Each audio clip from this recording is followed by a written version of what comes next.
Welcome, everyone, to another episode of Owning Her Health. I am your guest, Dr. Lisette Alvarez Holland, and I am welcoming the goddess of, how could we call this? Your guided health journeys, working within the body. Melissa Deely is working on, she's got some programs with basically detoxing your life, and she's building some thriving community things. She's got some work with girls. We just talked a couple minutes before this podcast, and she had been talking the whole blue light thing to talk on other podcasts. So listen in and buckle up, and let's get started with the show. Welcome to this episode of Owning Her Health with your host, Dr. Lisa. Join Lisa as she starts the conversation on what it really takes to become a healthy, wealthy, and whole CEO of your life. Listen in to real talk by real lady leaders in all walks of life as they open up on personal health stories, wealth, career, and feminine abundant living. Learn how to grow by owning your body, expanding your mind, and aligning your soul with the purpose only you can pursue in this world. Happiness begins with owning her health right now.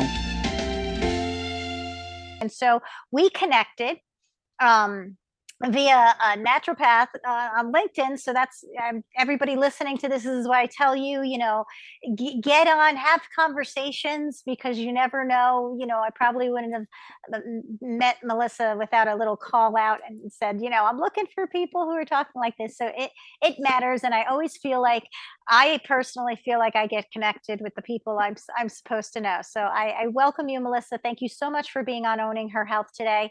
What would you like to say is, who are you and what are you doing in the world right now to bring Melissa, the woman who's on this pioneer journey and had her own story, working with her own health and what she's seen?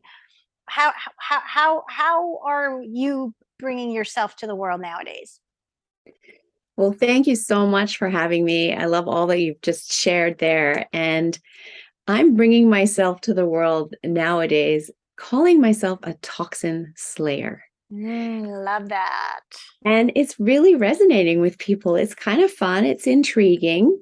And it's what is so needed in today's world. And many people don't realize this, but with 144,000 man-made chemicals introduced since World War II, our poor livers and kidneys are getting bogged down and unable to do the job that they're supposed to do.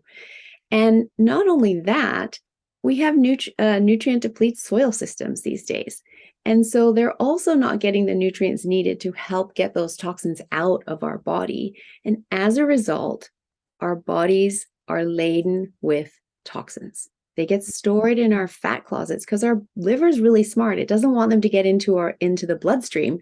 So it protects it from our bloodstream and stores it in our fat closets. Where are our fat closets? Well, our brain is largely fat and water. I don't know about you, but I don't want a whole lot of toxins running around in my brain. In women in particular, breasts, we've got a lot of fatty tissue in our breasts. And then, of course, if we're overweight, we've got fat closets in our body, and it gets really toxic. And that causes inflammation in the body. And then that inflammation can then trigger our cells to turn on diseases that we're genetically predisposed to. This is the science of epigenetics. And I've got really great news for people here. Your genes are not the sole dictator of your health outcomes. In fact, they're just a very small percentage of that, 5 to 10%. The other 90 to 95% is the lifestyle that you live and the environment you create inside your body. And that's really empowering because it means you have control. You get to choose what you put inside your body, what you put on your body, what you're exposing your body to.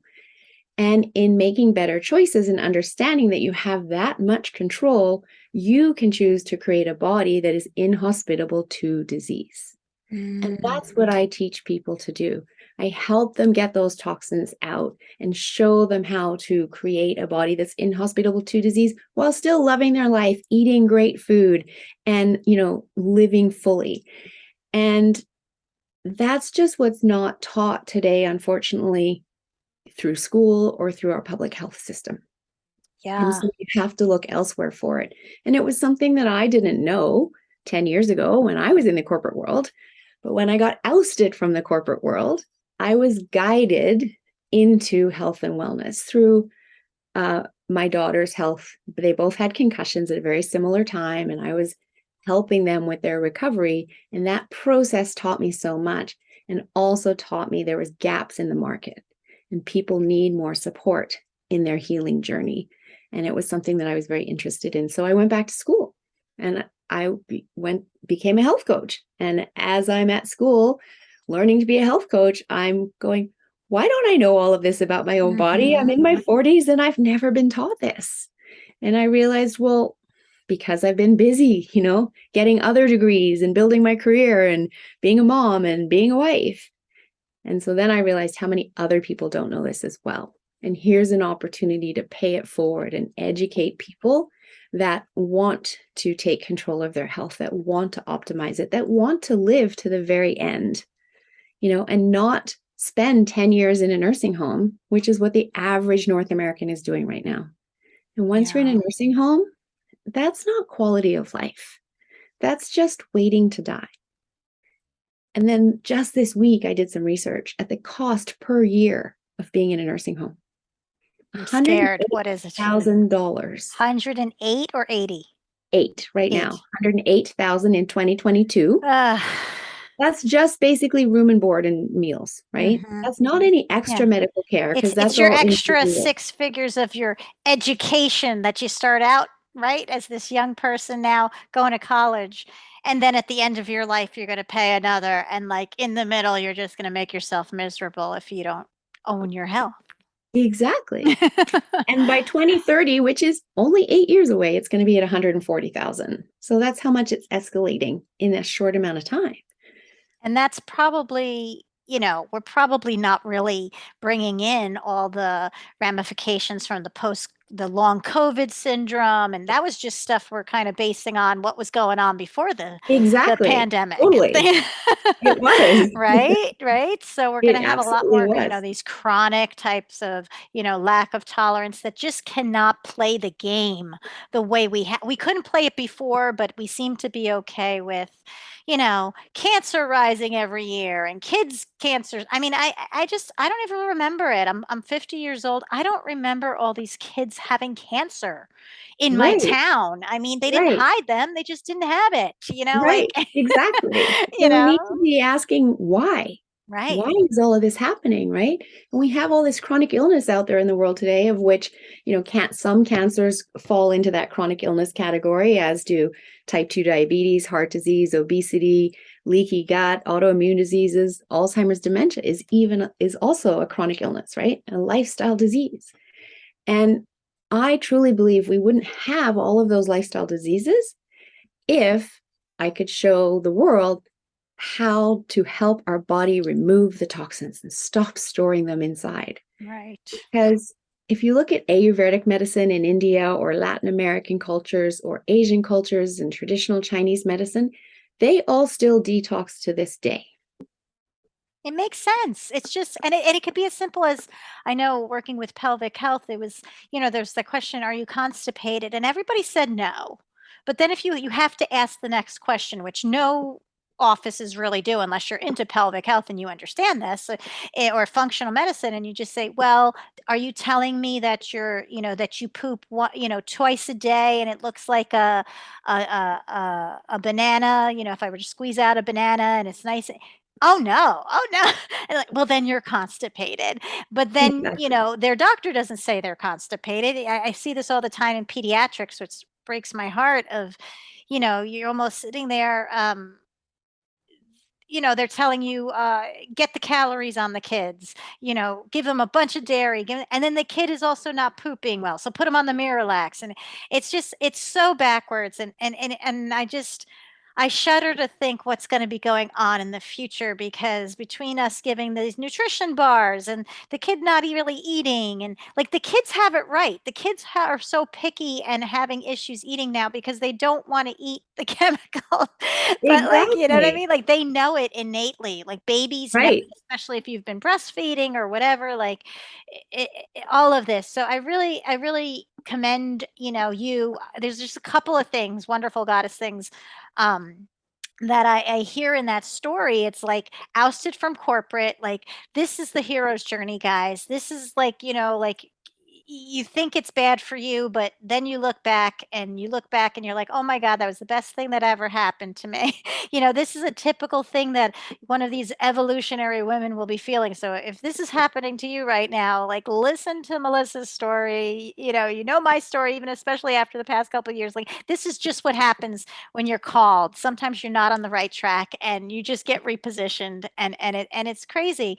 Sometimes it's your disease. Sometimes it's like you said, you had this opportunity to work with your daughters, but the lights will get turned on, and then you went into your second life of, I'm going to go do health coaching, and you were in your 40s and you were courageously doing that. And I think a lot of people, especially women, sometimes they're like, oh, I'm going to compromise, or I left my whatever career, and they don't even think like, how could I like go back or pivot? Or if they pivot, maybe they don't have like that why fire in them, and you do something on the side, but it never really like.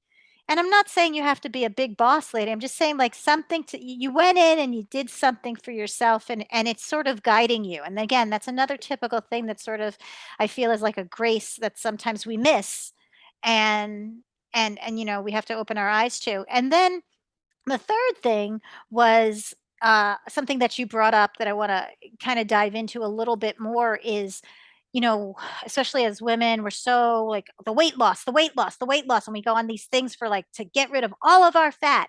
But we may not be understanding that we've been collecting so many toxins in there that we are creating. We need some guidance, not just to like drop this, because where do you think it goes? It floods our systems. So, what can you speak to that in case somebody's just sort of a little confused? Because I think it gets confusing with the doctor being like, go on a diet, lower your fat, and then you're going and exercising. But maybe you've been so toxic because you've been in corporate culture a while, you've been in a stressed out relationship, you've been running around or whatever. What can we kind of just say and talk about, like, kind of the precursors to that, because that can really hurt you. Yeah. Yeah. Because as you said, we flood our system with these toxins. So a few things there. I work with the physical, the mental, and the emotional bodies, right? And by the time symptoms are showing up in the physical, they've already moved through the mental and the emotional bodies. Right. So in terms of removing toxins, we want to address removing them in all of the bodies. And there's different techniques to be doing that. And so, people definitely want to be working with a practitioner that's trained in specific techniques. The ones I'm trained in is hypnotherapy and timeline therapy to help release those toxic emotions, release the toxic thoughts and attitudes that could have been totally programmed in the corporate world. And they certainly were for me. And that was something that I had to do and go through for myself. And then with the physical, I guide people through detox programs, and it's a functional medicine detox program. And the reason that I guide people through is that it is a powerful program. It's not just a store-bought program that you buy off the shelf and you do it yourself, or you just drink some tea, right? That's not actually going to release all of the toxins.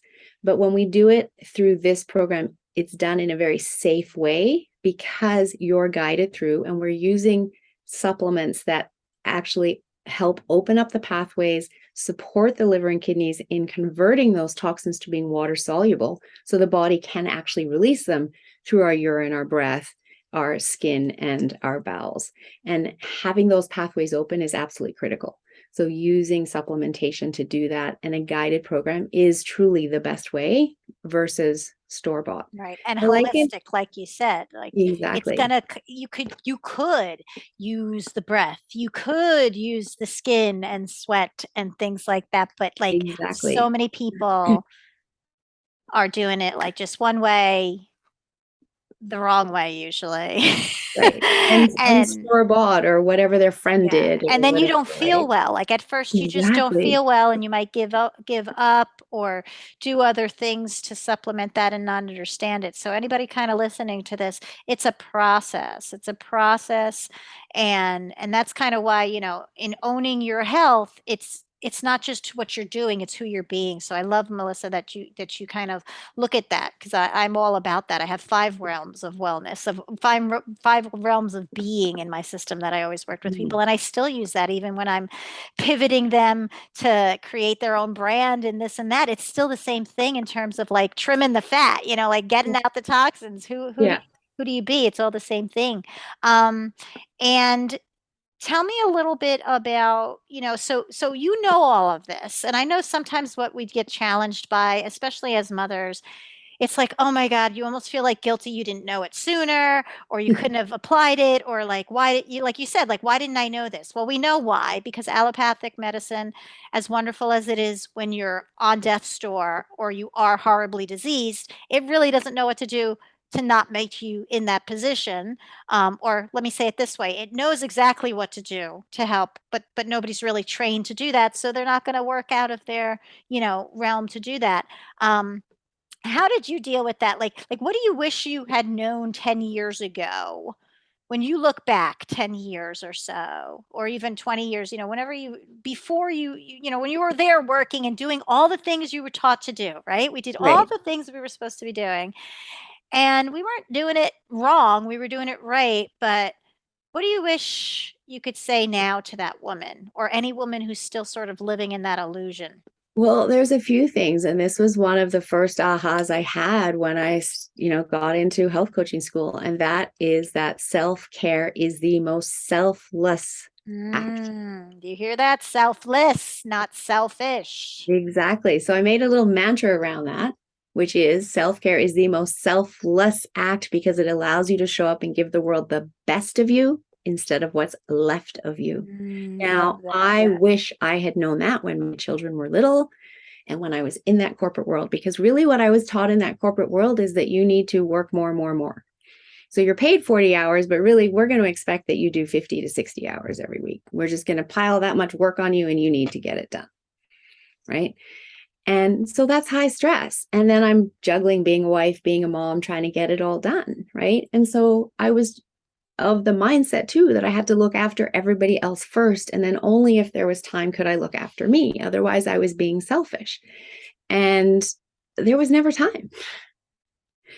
And when I flipped it on its head, what a shift that made. By that time, my kids were teenagers, but I started actually putting my self-care time into my calendar and putting not only the time in, but what I was going to do during that time.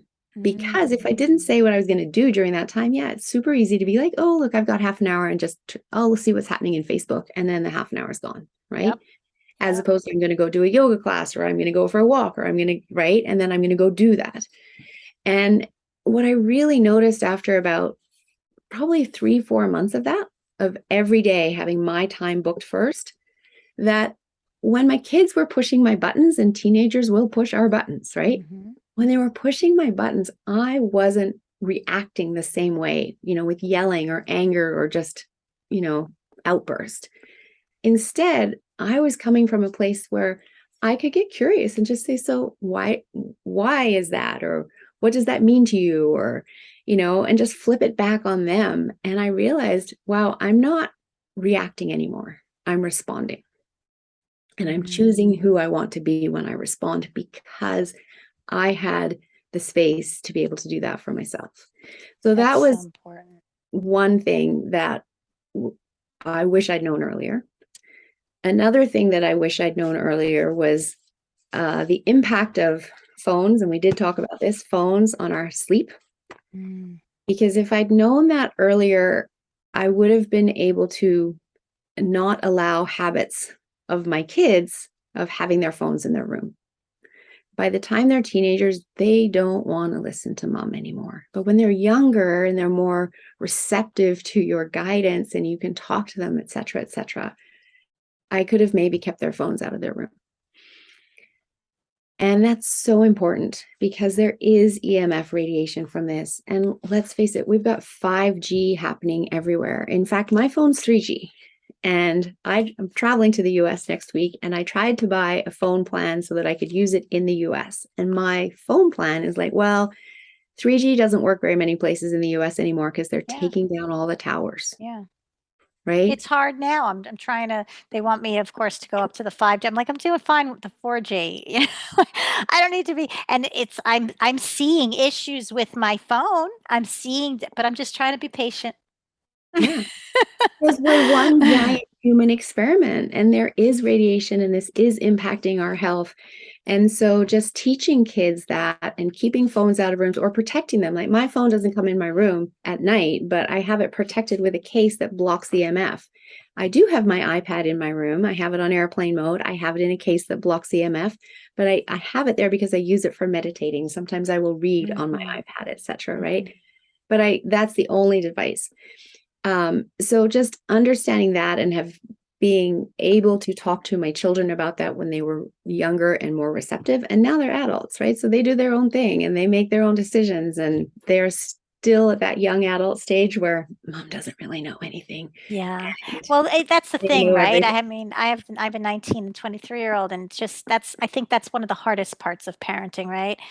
And I feel like this attachment, you were like eating different, you were birthing these babies, and even if you just had got them as a baby, or like it just feels different. It feels different, you know.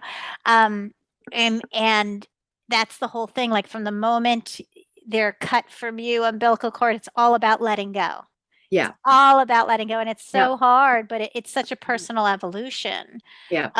through that process. And then if you can combine the wisdom that you're gaining, which always seems to come back for women to nature, nurture, social issues, right? Like you want a better place for your grandchildren. And research shows that when women get money through their businesses, they'll pump it back into their families, into their own education, so they can be better for the society and things like that, at the rate of 70% versus 30% of men. So it Right. is so important that we're taking care of ourselves, owning our health, while, like you said, you're doing the whole corporate thing and you want to be the boss of this and you want to be the leader of this. It doesn't matter if you're sick and everybody underneath you and everybody around you is either going to have to care for you or witness that, and you're going to feel that way. So thank you for sharing that. I'm going to flip that. So let's just say, Melissa's work and guiding people's health journeys is a smash, and you're all over the place, and you're talking on a bunch of stages, and we're 10 years down the line, and you were able to impact in your vision. Give us a little version of that vision that woman is telling you in your ear. It happened. You did a great job. What is she telling you right now to keep going in? She's telling me to stick the course because I'm on the path. And that path is yes, through my podcast, Don't Wait for Your Wake Up Call, through my work, to create a thriving global community. And it's more than just health, because we need to bring the whole world up together, right? All boats rise together. And so something that I've already started working on and am working to expand and hopefully explode is keeping girls in school in third world countries. So I've created a nonprofit called Girls Matter. And the reason that this is so important to me is that I took my girl guides. I'm a girl guide leader. You call them Girl Scouts. I have been since my now 24-year-old was 5. I took them to see a movie or a documentary called Girls Rising about 10 years ago.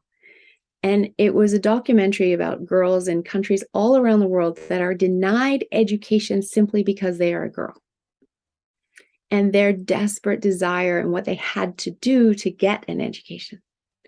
And I watched this with all these kids in a first world country, and my kids included, with tears coming out of my eyes, because I knew I had taken my education for granted. I knew every kid in this room had, every single one of us has said, do I have to go to school today? That's come out of our mouths, right? Meanwhile, we have these other kids that are being denied, desperate to go to school.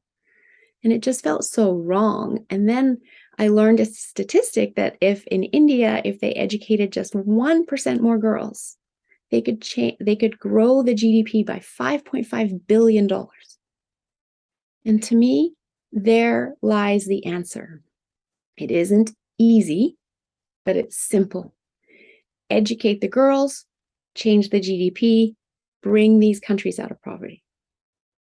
Yeah, it seems so simple, and then we just have the complication of what's the problem? This underlying fear, this, I mean, I see it in America where, and I get it. It's just you have all of these women in all of these positions and working out of the homes, and some of them, not wanting to really be in a traditional type of role. But I can see where what have we been teaching the men in terms of, I always do bring that up. Like, I'm not saying they don't have to step up because at this point, it's like, you guys are behind. Like, start watching us. Okay. Just like copy us. Okay. Be okay with that.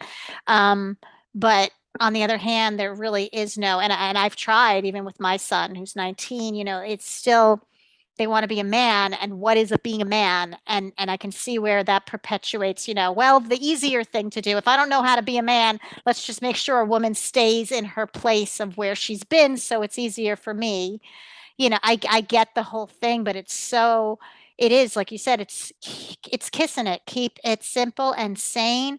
And if they could just, whoever is against any of these things happening or not supporting it, can just trust in that balance. It's just nature. It's just got to get better. It just look.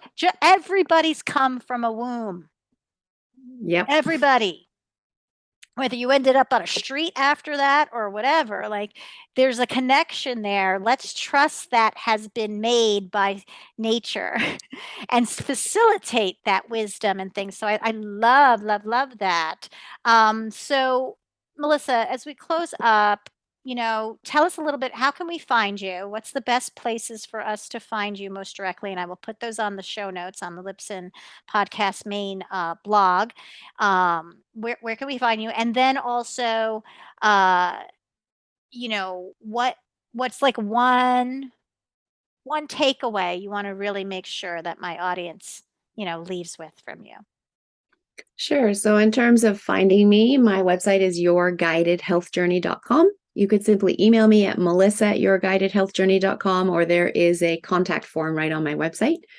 And the other thing is for Girls Matter, it's just girlsmatter.ca. So Okay. if that little chat around keeping girls in school so that we're not having them married off and repeating as teenagers and repeating the poverty cycles of their mother, but supporting keeping them in school and then on to university, if that's something that you want to get behind and support, you can check out our website. We have a donation page there. And again, you can also email me at melissa@yourguidedhealthjourney.com about that too.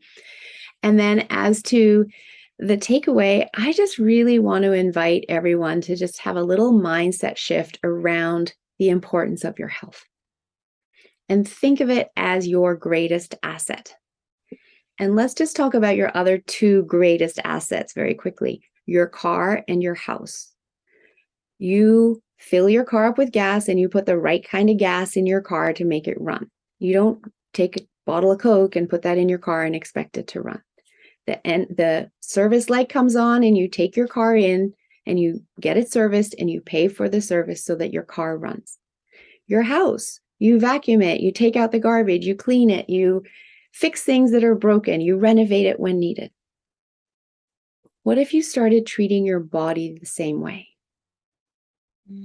Think of symptoms as the engine light. Instead of ignoring them or just the aches and pains, oh, I'm getting older, think of them as an engine light. Why do I have this symptom? What's going on? And who do I need to seek help from in order to address it? Because the earlier we address symptoms, the earlier we can bring the body back into balance so that we can then have those symptoms go away.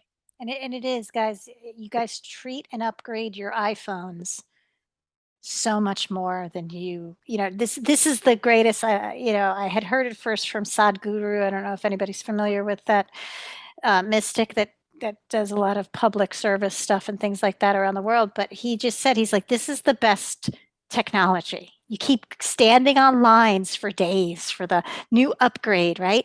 This is the best. The body is the best iPhone technology that's better than anything they've ever made. And we just don't know it. I mean, that's really what this conversation is showing, right? Like we hear about gut health, we hear about toxins, but like how sad is it that we're driving a car or we're living in a house where there's some rooms we've never gone in, where there's you just never looked under the hood. And I used to say that all the time to the women I would work with. If I was the first one putting a mirror down to their pelvic floor to just show them what I'm talking about, and they were like 50 years old, I was like, so you have 5 kids and you had 2 husbands and boyfriends and all of this other stuff, and I'm the first one showing you what everybody else saw. Like we've got to stop doing this, right? So thank you so much, because just the littlest thing, guys, whoever's hearing this, and especially if you're on this wild, wild journey of sort of, you're owning your health, but you're owning your wealth, you're owning your well-being, you're owning your life. It's going to take a village, not just for kids, for adults. It takes a village. We've got to really heal that. And when I say heal, I mean evolve the conversations like we're having here. And if you need, if you're really interested in some of this information, please do go on over to Melissa's website and yourguidedhealthjourney.com. Make sure, if you're interested in any of the women's stuff, take me up on my offer here as I connect you with these wonderful people that are doing wonderful things, and motivate yourself, find out in yourself. Because once you do that, right, Melissa, once you start getting yourself healthy, you're going to open your eyes to so many, there's so much more in life. 100%, right? 100%. So much more, and you have so more much more. energy, so you can do more. So Right. I'll also offer a gift to your audience, which is Okay. my Discover Your Toxic Load quiz. And so people Okay. can just go in and do this quiz, and it's just asking about symptoms that they've quite likely just been ignoring and not paying attention to. And then you answer the quiz, you get a score as to what your toxic load is. And then you have that awareness. This is where I'm at. Now, what do I get to do about it? All right. So I will put that direct link also in the show notes. We will get that to you. Thank you so much, Melissa. Thank you, everyone, for listening. And we'll see you next time on Owning Her Health. Take care. Thank you for listening into this episode of Owning Her Health with Dr. Lisa Holland. To learn more about her personal and professional development service, visit her online at drlisahollandpt.com.